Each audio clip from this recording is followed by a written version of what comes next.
मौर्यकालीन प्रशासन देखेंगे। चाणक्य का अन्य नाम क्या था? अन्य नाम था इसका विष्णुगुप्त। कौटिल्य को पुराणों में द्विज सर्भ श्रेष्ठ ब्राह्मण कहा गया है तथा कौटिल्य तक्षशिला के शिक्षा केंद्र के प्रमुख आचार्य थे। कौटिल्य भी नाम है इनका, चाणक्य का। तक्षशिला के शिक्षा केंद्र के प्रमुख आचार्य थे। कौटिल्य की तुलना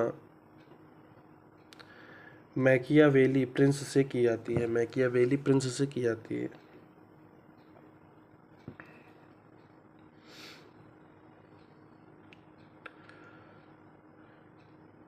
कौटिल्य प्रधानमंत्री थे। सी नंबर आंसर है चंद्रगुप्त मौर्य के। कौटिल्य की पुस्तक अर्थशास्त्र किस विषय पर आधारित है? Content of Kautilya's Arthashastra is based on principle and practices of administration. Kautilya के अर्थशास्त्र में किस पहलू पर प्रकाश डाला गया है? राजनीतिक नीतियों पर डाला गया है। निम्नांकित में से किसकी तुलना मैकियावेली प्रिंस से की जाती है? कौटिल्य का अर्थशास्त्र। मैकियावेली का प्रिंस प्रिंस मतलब कोई राइटिंग होगी, तो कौटिल्य का अर्थशास्त्र। कौटिल्य का अर्थशास्त्र कितने अधिकरणों में विभाजित है? 15। कौटिल्य के अर्थशास्त्र में 15 अधिकरण तथा 180 प्रकरण हैं। इस ग्रंथ में इसके श्लोकों की संख्या 4000 बताई जाती है। अर्थशास्त्र में राजा के कर्तव्यों को निर्दिष्ट करता है। यह वित्तीय सुधारों की आवश्यकता पर बल देता है तथा राजनीति के सिद्धांत स्थापित करता है। अर्थशास्त्र में केंद्रीय प्रशासन का विस्तृत विवरण प्राप्त होता है।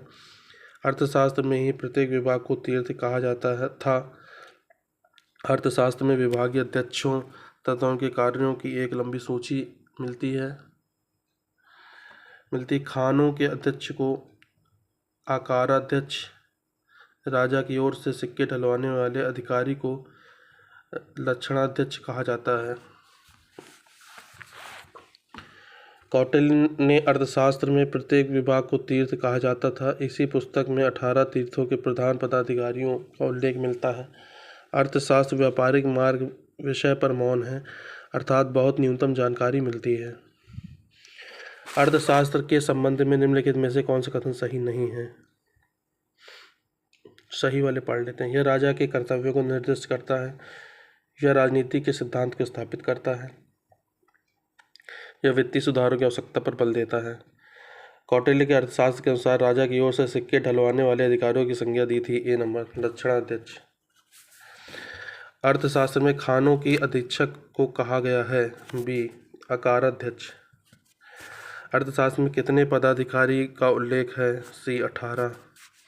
निम्नलिखित में से किस विषय पर कौटिल्य के अर्थशास्त्र में न्यूनतम जानकारी मिलती है? व्यापार मार्ग। न्यूनतम जानकारी व्यापार मार्ग पर मिलती है।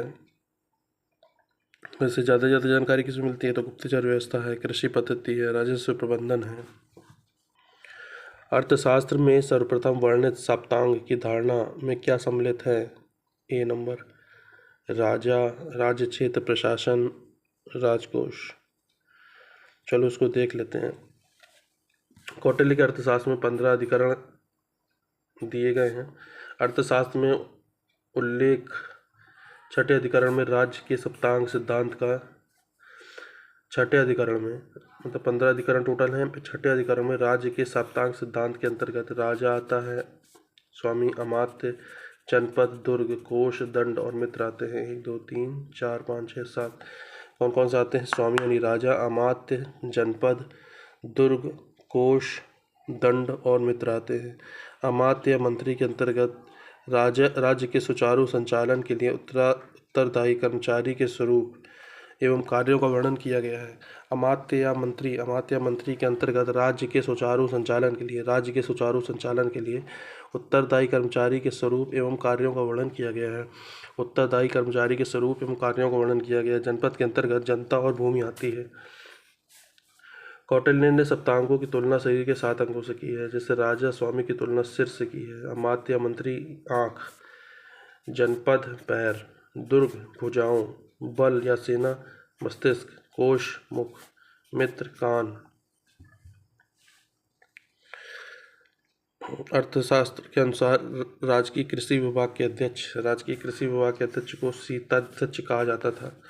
उसका मुख्य कार्य भूमि कर को एकत्रित करना था।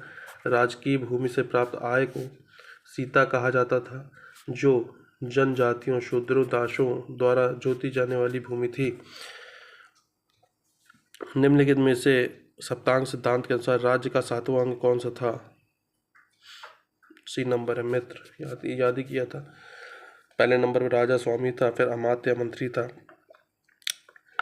तीसरे नंबर पर जनपद था, चौथे नंबर पर दुर्ग था, 5वें नंबर पर बल या सेना, 6ठे नंबर पर कोश, फिर 7वें नंबर पर मित्र था। निम्नलिखित में से कौन सा एक कौटिल्य राज्य के सप्तांग का अंग नहीं था? ऑप्शन है अमात्य, जनपद, दुर्ग, धम्म। तो जाहिर सी बात है डी नंबर नहीं था, धम्म यानी।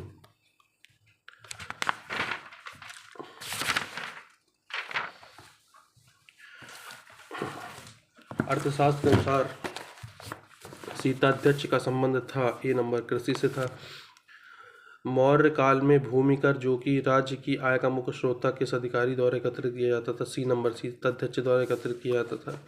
अर्थशास्त्र के अनुसार सीता भूमि का अभिप्राय है सी नंबर जनजातियों द्वारा जोती जाने वाली भूमि से। कौटिल्य के अर्थशास्त्र के अनुसार मौर्यकालीन न्याय व्यवस्था में निम्नलिखित में से न्यायालय अस्तित्व में थे। कौटिल्य के अर्थशास्त्र के अनुसार मौर्यकालीन न्याय व्यवस्था में निम्नलिखित न्यायालय अस्तित्व में थे। 1 और 4 धर्म महामात्र और कंटक शोधन।